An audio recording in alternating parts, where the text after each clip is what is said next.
Student, this is class 10th math class. आज की class में मैं आपको एक्सरसाइज 6.3 से रिलेटेड क्वेश्चन के बारे में एक्सप्लेन करूंगा।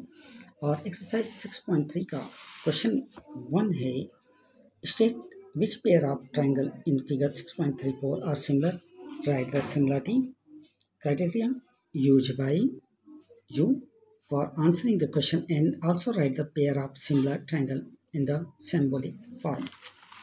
और ये फिगर है 6.34 का, जिसमें पहला पार्ट कहा गया है दो ट्राइंगल है ए बी सी और ट्राइंगल पी क्यू आर।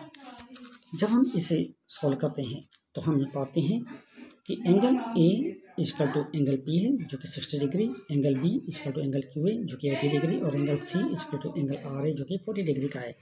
तो हम ये कह सकते हैं कि triangle are similar by triple A criteria, और इसे हम लिखते हैं triangle A B C congruent करता है ट्राइंगल पी क्यू आर को। सेकेंड पार्ट क्वेश्चन का है ट्राइंगल ए बी सी और ट्राइंगल पी क्यू आर, जिसमें ए बी 2 सेंटीमीटर है, बी सी 2.5 है और ए सी 3 है, जबकि पी क्यू आर में पी क्यू 6 है, क्यू आर 4 है और पी आर 5 सेंटीमीटर गिवन है। तो जब हम देखते हैं इसके लिए तो हमें मिलता है A B upon Q R equal to B C upon P R equal to A C upon P Q equal to होता है 1/2 क्योंकि हाफ। तो हम ये कह सकते हैं कि ट्राइंगल सिमिलर होता है और क्राइटेरिया जो अप्लाई होती है वो होता है ट्रिपल एस की क्राइटेरिया, क्योंकि साइड के अकॉर्डिंग मैंने यहाँ पर प्रूव किया। क्वेश्चन का थर्ड पार्ट है ट्राइंगल एल एम पी और ट्राइंगल डी ई एफ के बारे में। एल एम 2.7 है, एम पी 2 है और एल पी 3 सेंटीमीटर है, जबकि डी ई 4 है, ई एफ 5 है और डी एफ हमारा 5 सेंटीमीटर है। तो यहाँ पाते हैं कि L M not equal to E F, लेकिन पी एल क्या है, डी एफ के इक्वल है, और एम पी भी डी ई के इक्वल है। लेकिन यहाँ पर जो हमने ऑब्जर्व किया कि एल एम ई एफ के इक्वल नहीं है, तो इस तरीके से हम ये कह सकते हैं कि ट्राइंगल आर नॉट इक्वल, या ये ट्राइंगल कॉन्ग्रुएंसी नहीं फॉर्म करेगा। क्वेश्चन का फोर्थ पार्ट है ट्राइंगल एम एन एल और triangle P Q R. M N 2.5 है जबकि पी क्यू 5 है, एन एल यहाँ पर नॉट गिवन है जबकि क्यू आर यहाँ पर 10 है, और एम एल 5 सेंटीमीटर है जबकि पी आर यहाँ पर गिवन नहीं है। तो जब हम क्वेश्चन 1 का फोर्थ पार्ट देखते हैं, in triangle M N L और ट्राइंगल पी क्यू आर हमें मिलता क्या है, L M equal to angle M equal to angle Q जो कि 70 डिग्री फॉर्म करता है। लेकिन यहाँ पर हम पाते क्या है, M N upon P Q not equal to M L upon P are.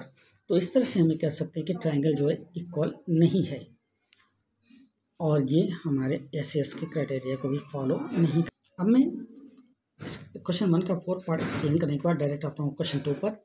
In figure 6.35 triangle O D C congruent है ट्राइंगल ओ बी ए के, और अगर एंगल बी ओ सी है 125 degree and C D O है 70 degree, तो हमें find करना है D O C, angle D O C, angle D C O और एंगल ओ ए पी।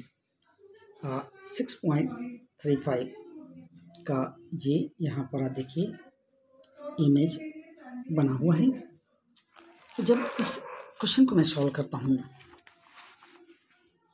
तो हम यहाँ देखते हैं area for triangle D O B हमें मिलता है angle D O C plus C O B equal to 180। D O C यानी D O C plus C O B equal to 180 degree. तो हम ये पाते हैं D O C equal to 180 minus 125 किया तो आ गया कितना 55। तो यहाँ पर हम कह सकते हैं कि एंगल ओ जो फॉर्म किया वो 25 डिग्री का फॉर्म कर रहा है। अब हम देखते हैं कि ट्राइंगल डी ओ सी के बारे में। तो जब हम ट्राइंगल डी ओ सी देखते हैं, डी ओ सी के बारे में, यहाँ पर हमारा है। तो हम ये पाते हैं कि angle D C O plus angle C D O plus angle D O C equal to 180 होता है। Angle D C O plus angle C D O plus angle D O C मिलके 180 होता है।